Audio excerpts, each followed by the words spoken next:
Syekh Ali dan segenap para asatidzah, insyaallah perkumpulan yang dirahmati oleh Allah Subhanahu wa taala, perkumpulan yang berfungsi sebagai bengkel bagi hati kita, membersihkan hati kita dari noda, dari penyakit hati. Sesungguhnya tadi barusan dibahas tentang hal yang berkenaan tentang ghurur di dalam kehidupan ini adalah hal yang berbahaya, dan sesungguhnya ini merupakan penyakit di dalam hati manusia.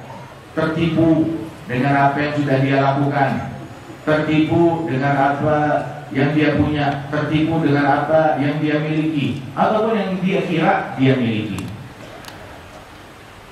Disebutkan bahwasanya penyakit ghurur tersebut, Imam Abu Hamid Al-Ghazali itu punya kitab, namanya kitab Fi Ghururil Khalqi Ajma'in, berbicara tentang ghurur, penyakit ghurur, tipuan yang menimpa semua makhluk. Dan Al-Imam Abdul Wahab Al-Sya'rani ada kitab namanya Tanbihul Mughtarin, untuk menyadarkan orang-orang yang ghurur, orang-orang yang tertipu. Dan di situ kebanyakan beliau berbicara tentang para ulama yang tertipu dengan ilmu mereka. Berbicara panjang lebar dalam kitab beliau yang tebal tersebut, menyebutkan tentang akhlak ulama salaf yang terdahulu seperti apa. Kemudian beliau bandingkan dengan orang-orang yang tertipu. Dikira labelnya sama, akan tetapi tertipu karena tidak bersifat dengan sifat yang sama seperti sifatnya para salaf yang terdahulu. Ghurur tersebut menimpa orang-orang bahkan yang melakukan ibadat, baik itu sholat, ataupun puasa, ataupun sedekah, ataupun belajar ilmu agama, ataupun berdakwah, ataupun melaksanakan amar ma'ruf, ataupun nahi mungkar, ataupun berjihad, ataupun memiliki ayah atau kakek atau leluhur, wali-wali besar atau orang saleh. Ghurur bisa menimpa semua jenis orang-orang yang semacam ini. Sehingga dikatakan bahwasanya ghururnya orang yang sholat, dia sholat mengira dengan memperbanyak sholat, memperbanyak puasa, sekedar zahir kulit daripada ibadat itu saja cukup, padahal tidak cukup. Sholatnya tanpa kehadiran hati, tanpa kekhusyuan. Al-Imam Al-Hasan Al-Basri beliau mengatakan, kullu sholatin la yahdur fiha al-qalb fahiya ila al-'ububati asra'. Setiap sholat yang di dalamnya tidak ada kehadiran hati, maka lebih cepat mendapatkan hukuman daripada pahalanya Allah Subhanahu wa ta'ala.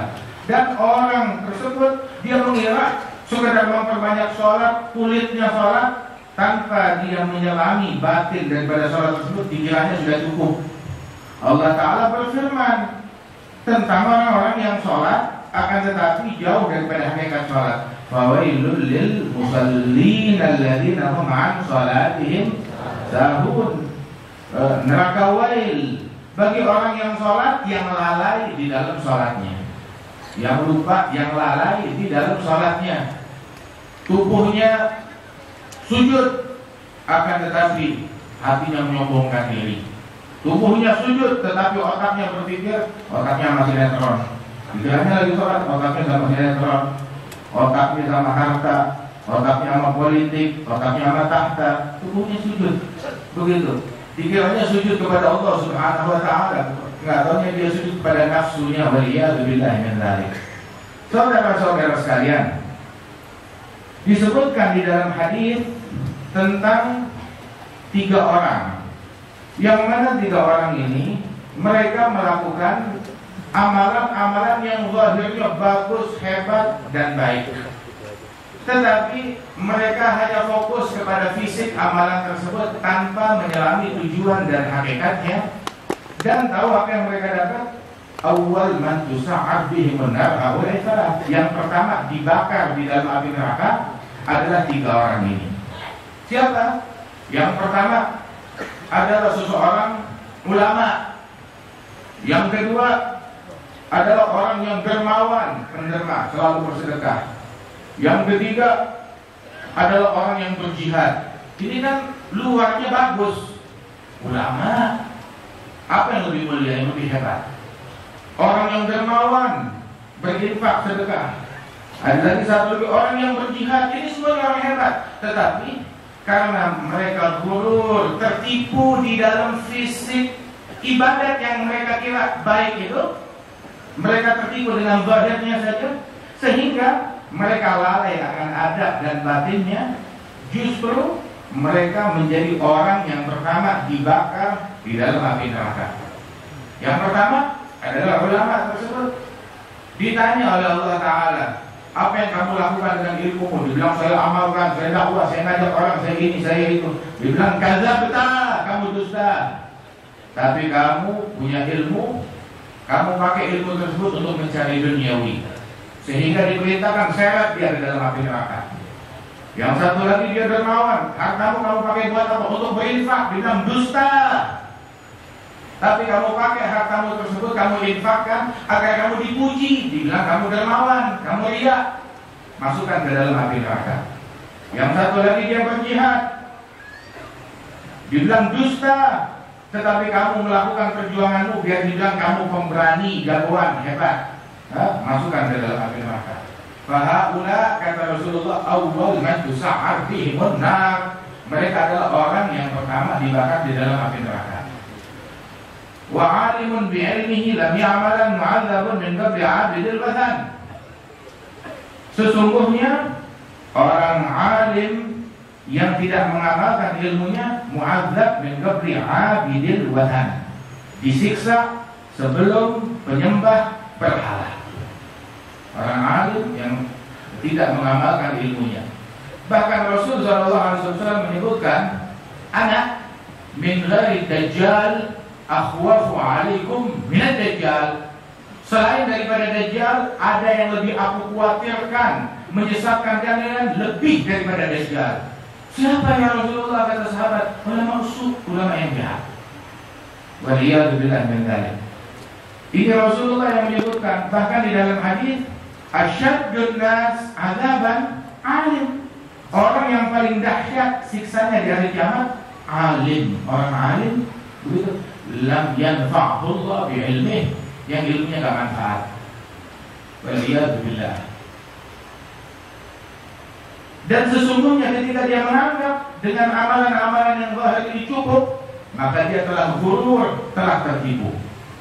Walidhalika kami Sa'ad bin Alwi al-Idrus, dia ada kitab namanya, judulnya Akhlaqus Salaf atau Min Akhlaqihim.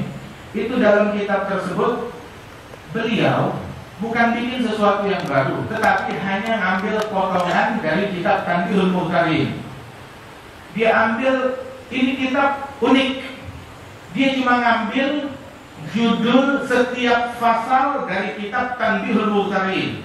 Dalam kitab Tanbihul Muhtarin, wa min akhlaqihim kada wa kada, wa min akhlaqihim kada wa kada. Di antara akhlaknya salaf mereka melakukan ini itu.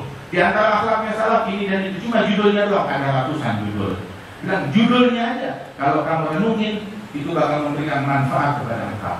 Di dalam kutub Al-Mutabatimin radhiyallahu anhum ajma'in. Ada lagi orang yang ghurur, ya, tertipu dengan harta yang dia punya.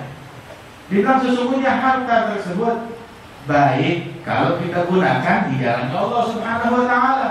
Akan tetapi kalau tidak kita gunakan di jalannya Allah Subhanahu wa ta'ala, maka besok akan menjadi penyesalan di hari kiamat. Begitu juga tahta yang kita punya, apabila kita manfaatkan untuk memberikan manfaat kepada masyarakat banyak, menolong orang, membantu orang, khidmah di jalannya Allah Subhanahu wa ta'ala. Begitu juga ada juga orang yang ghurur, tertipu. Oh, saya punya kakek, saya punya leluhur, saya punya ayah. Baik ayahnya itu mungkin wali atau keturunan orang-orang besar, tetapi kalau dia nggak menempuh jalannya mereka, maka hal tersebut adalah hal yang memalukan baginya. Al-Imam Abdullah bin Abdul Haddad ketika menyebut tentang Ahlul Bait, beliau menyebutkan Ahlul Bait al-Mustafa tuhurihum amanul ardi faddaki li syubbihu bil amri min zuhuri misal ma ja'a fi sunani. Sampai dibilang fahumul qaumul ladina hudu. Oh, wa bi fadlillahi qad su'idu wa li ghairillahi ma qasadu wa ma'al Qur'an fi gamani. Hingga akhirnya beliau ketika sebutkan tentang ahli bait fadilah keutamaan mereka, terus beliau bilang mengingatkan daripada keturunan ahli bait, "Tsumma la taghtarra bin nasabi, la wa la tabna' bi kanabi wattabi' fil hadi khaira nabi." Ahmad Al-Hadi As-Sanani. Kemudian jangan kamu gumur, tertipu hanya dengan modal nasab doang. Jangan kamu gurur tertipu hanya dengan modal nasab doang. Jangan merasa puas, bapakku dulu begini, kakekku dulu begini. Akan tetapi ikuti teladani jalannya mereka, ikuti teladani jalannya Rasulullah Sallallahu Alaihi Wasallam. Dan sesungguhnya kemuliaan Ahlul Bait kalau mereka ikut di jalan para salaf dan leluhur mereka. Kita sekarang ada orang membanggakan kekayaan ayahnya, tapi yang kaya ayahnya, kakeknya. Oh, kakek saya dulu lebih kaya dari Qarun dulu, tapi sekarang dia makan nasi sama garam. Kakek saya kaya, bapak saya kaya, tapi dia sekarang dia makannya apa? Makan rumahnya nggak ada perabotan, pakai sendal jepit, udah putus lagi. Terus kenapa? Membanggakan kekayaan yang dia tidak punya. Apa yang mau dibanggakan? Begitu juga membanggakan kesolehan ayah dan kakeknya dan dia tidak mengikuti jejak mereka. Seandainya nih kita sendiri tiap hari sholat sunnah 1000 rakaat, tiap hari khatam Quran 20 kali, tiap hari puasa, setiap hari puasa, malam tahajud tidak putus, sedekah tiap hari 3 miliar. Tapi kita menyombongkan amalan yang kita lakukan, bukan yang tidak, yang kita lakukan sendiri. Amalan tersebut kita menyombongkan amalan yang kita lakukan, maka niscaya amalan tersebut hangus sia-sia. Nah ini sekarang masalahnya, itu amal yang baik bukan dia yang melakukan, yang melakukan bapaknya, yang melakukan kakaknya. Terus kenapa lu yang sombong? Seandainya kamu yang melakukan amalan tersebut terus kamu sombong, hangus amalannya.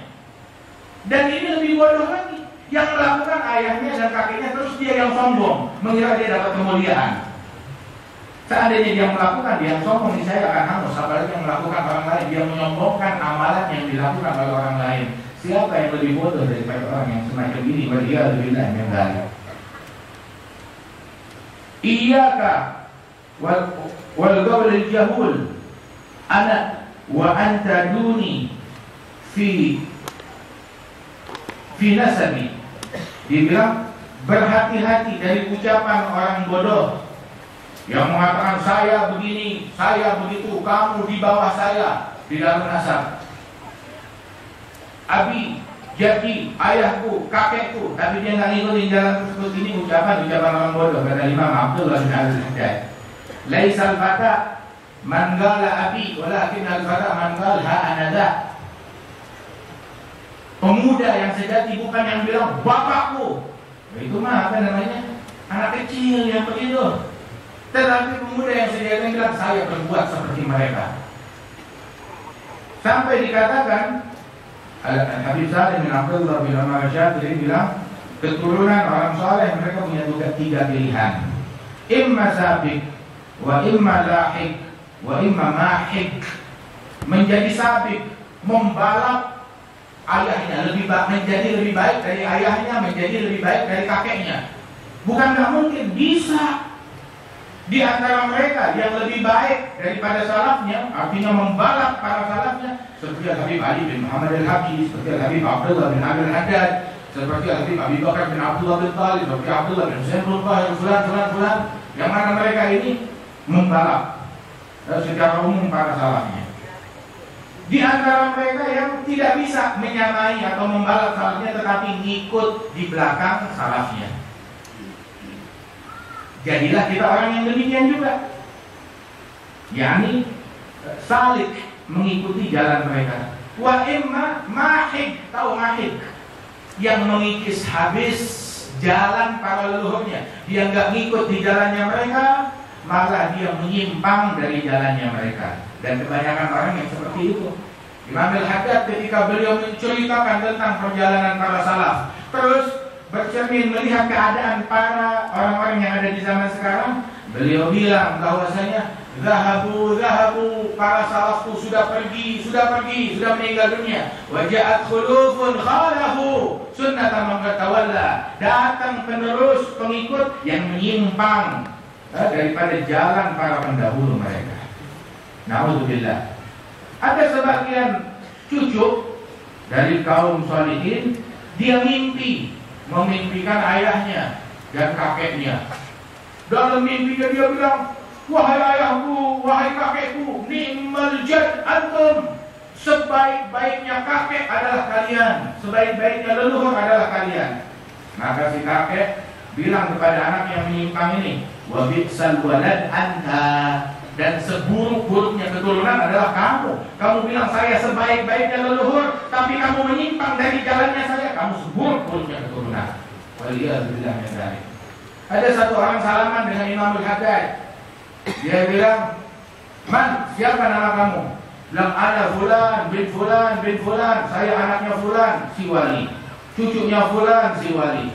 Buyutnya fulan, si wali." Begitu. Dari keluarga fulan, keluarga wali-wali.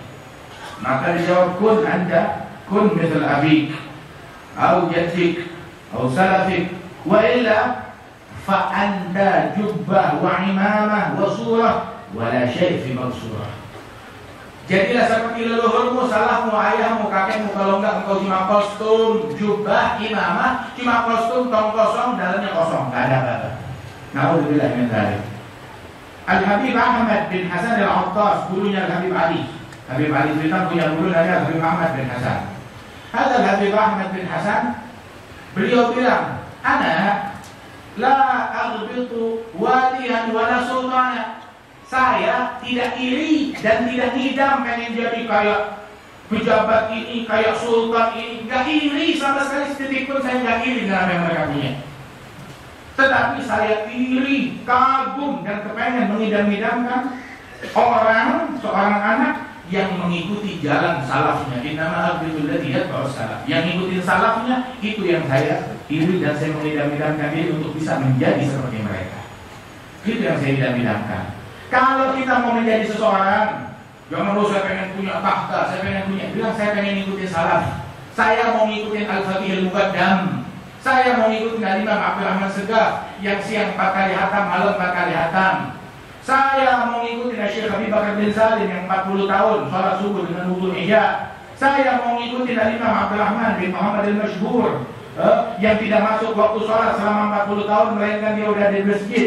Dia dalam keadaan bersuci, dia yang ada di masjid 40 tahun nggak luput sholat jamaah. Dia yang azan, dia yang qomat, dia yang jadi imam. Wahakala sabiqun perlombaan dalam hal yang semacam ini. Dan sungguh ghurur. Ini cuma jadi omongan doang, tanpa kita ikutin, tanpa kita teladani, menimba jalan mereka.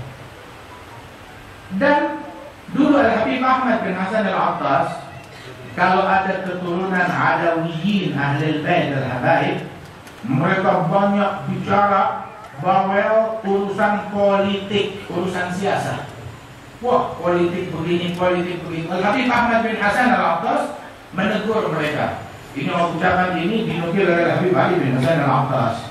Itu dia bilang, ya auladi, katanya Habib Ahmad bin Hasan, ilzamu tariq abaikum wa aslafikum. Wahai anak-anakku, katanya, wahai keturunan Nabi, lazimkan jalan leluhurmu, salafmu, jangan ikut jalan yang lain. As-siyasah in saluhat mahilakum.